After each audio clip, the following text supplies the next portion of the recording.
туристы. Раза не убил. Мы, естественно, уже ранее с Алексом смотрели видео о караванах, об автодомах и так далее, но мы даже не думали, что это вот так все быстро произойдет, что мы решимся купить свой собственный автодом. Караван действительно был хороший, и, естественно, перед выездом, чтобы посмотреть этот караван, мы смотрели со Степаном, не знаю, 10 часов видео, как выбирать караван, что осматривать, чтобы караван был хороший, то есть там это и пол, и солнечные панели, вообще все системы, потому что нам было очень важно выбрать самый лучший, самый качественный караванчик. И вот спустя несколько дней мы стоим уже напротив нашего будущего автодома. Мы находимся в ГАИ, где все вот это оформление происходит. Для меня это было в первый раз, было очень волнительно. Я не знал в целом, что делать, но все в целом прошло хорошо. Я этому очень рад. Вот и все, поставили номер. Степан, поздравляю вас с покупочкой автодома. Что думаете? Все будет отлично просто. Прошлый владелец привез нам автодом на место стоянки, и мы решили провести быстрый осмотр его, удостовериться, что все в порядке, и начать какой-то мелкий ремонт. Ультима 400. Вот сейчас идет полная уборка. Это здесь для того, чтобы на этой стоянке никто не врезался. Это стоянка новых автомобилей. Было, конечно, видно, что предыдущий владелец заботился о караване. Да и вообще все предыдущие владельцы заботились, так ему сколько уже, 16-17 лет. Мы осмотрели самое важное, что нам нужно было. Это солнечные панели, аккумулятор. Вроде бы все было в порядке, как и общее его состояние. Домик у нас стоит на ножках специальных, чтобы не шатался. Но радость длилась недолго. Мы включили воду и обнаружили, что у нас она не сливается почему-то из труб. Мы решили осмотреть все сливы под днищем автодома, чтобы узнать, в чем дело.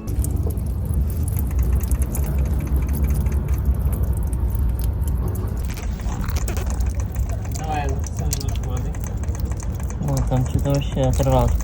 Мы были слегка шокированы. Мы не ожидали, что эти шланги могут быть напутаны местами. Вот вышло все так, что один шланг входил в другой, и вода между ними зависала. И мы решили не откладывать ремонт на потом и сделать его вот прямо сейчас. А время уже было позднее, было темно, но мы решили сделать все это в первый день. Да, действительно, не думали, что начнем с ремонта в первый же день, но я думаю, что так даже интересней. Поехали ремонтировать.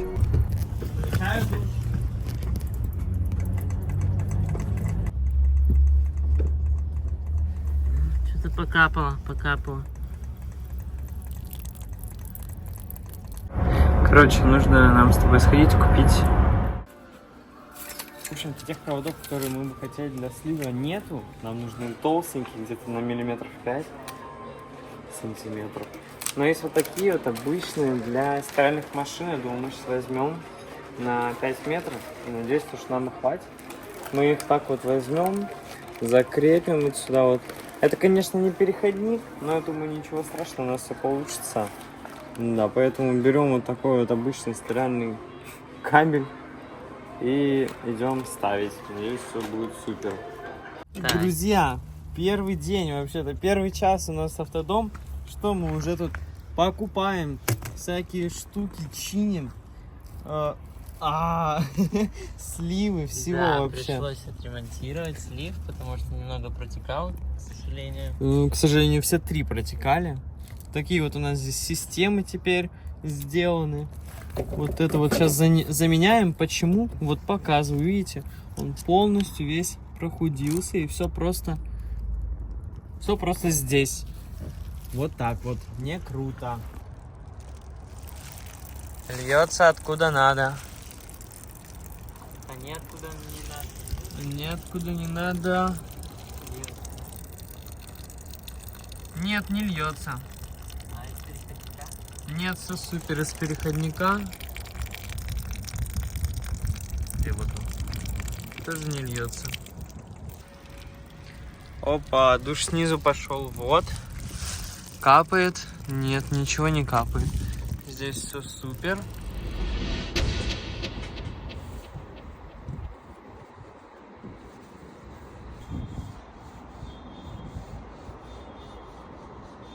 Решили снять все панели, чтобы посмотреть, верно ли они подключены вообще, вот, потому что у нас не поступает энергия на MPPT контроллер, поэтому сейчас вот Алекс там разбирается. Что мы тут нашли? Плюс, подключенный к минусу. Сейчас мы посмотрим, правильно ли это сделано или нет, но как будто бы неправильно совсем.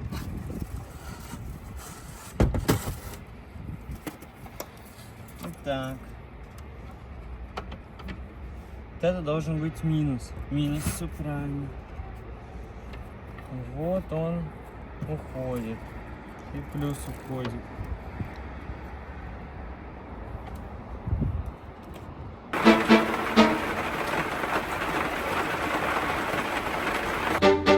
Уже с таким закатным солнышком мы закончили делать эти панели. У нас все получилось. Просто было что-то непонятное. Не до конца на самом деле поняли, из-за чего. В общем, мы подключили панели параллельным способом. То есть вот от этой панельки, например, идет плюс, и он уходит на плюс. И второй провод у нее минус, подключается к этой панельке на плюс, а уходит, следственно, на минус. И вот, короче, эти два провода. Все, мы это вниз и проверяли вот этой вот отверточкой, у которой есть красный такой вот датчик, чтобы все провода были целостные, потому что вообще не было понятно, из-за чего что не работает. Вот, все, солнышко ушло, радуга появилась красивейшая, блин, вообще, ничего себе, такая яркая. Сейчас это возьмем прутки, все приклеим, мне нужен будет суперклей сейчас, и все, и будем смотреть, сколько у нас по итогу заряжается автодом, потому что, оказывается, 4 дня, пока мы здесь прибирали, мыли посуду, меняли лампочки, вообще все делали, оказывается, аккумулятор у нас не заряжался. Да, ну, за эти 4 дня мы ровно 50% израсходовали. Вот, а еще мы покупали и думали, что у нас гелевый аккумулятор, нас прямо уверяли, а мы не очень-то разбирались в этом. Оказалось, что у нас кальциевый аккумулятор, его вообще нельзя разряжать меньше, чем 50%. Сейчас 49, и было 40 вообще. Короче, нормально. Да, идемте, я вам покажу, что у нас здесь теперь видно, что идет у нас вот заряд на 13 ватт в аккумуляторы, а до этого было 0.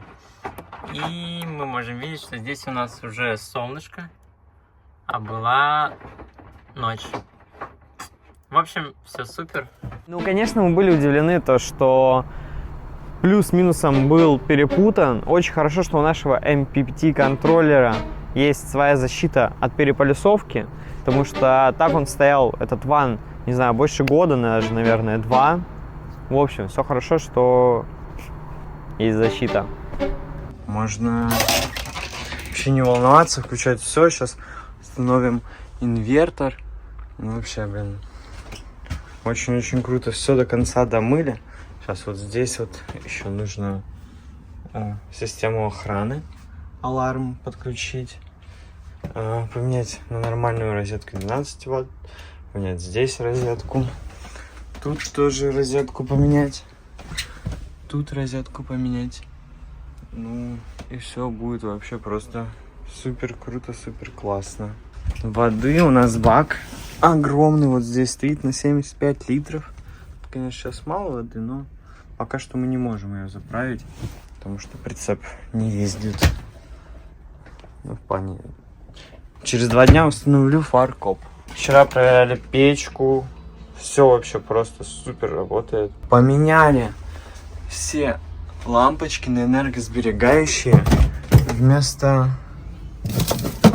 Они вот тут старые. Вместо тех, которые кушали 15 ватт, взяли на 2 ватта. Вообще супер просто. Короче, это все очень сложно снимается. Буквально не снимается, но здесь точно такие же лампочки. Вот здесь, видишь, она перегревшая. Это у нас нормальная. Опа. Замечательно. А еще у нас был вот такой старый некрасивый линолеум. Мы решили заменить его на что-нибудь более уютное. Для этого мы измерили все размеры нашей комнаты, отсканировали ее с помощью айфона, чтобы отсмотреть все в 3D и прикинуть, что где расположить. И в итоге мы решили остановиться на искусственном газоне. Мы отсмотрели много вариантов с разной длиной ворса от разных производителей и в итоге выбрали газон от Leroy Merlin для того, чтобы нам было удобно и комфортно. Смотрите, режу. Такой вот нам сделали 0,75, сразу же отмерили. Ой, 75 просто сантиметров. Это вот уже отрезанные мои кусочки. Вот отсюда и под этим. Знаете, вы посмотрите, какой он вообще классный. Здесь-то я его уже чуть разворошил. Просто огонь. Сложно. Здесь у меня еще, 1,5 метра. Этот ковер. Ух. Очень это оказывается сложно, но очень это, конечно, приятно. Вообще, мне прям очень нравится, как это выглядит. Ребятки, это было только начало нашего огромного приключения. Такая вот у нас уютненькая атмосферка со свечечкой, с любимой зеленью. Обязательно ставьте лайки, обязательно подписывайтесь на канал. Да, будет еще много-много выпусков, будет много обзоров. Я заканчиваю. Степан тоже, наверное, заканчивает. Есть что сказать, может быть? Всем пока! Всем пока!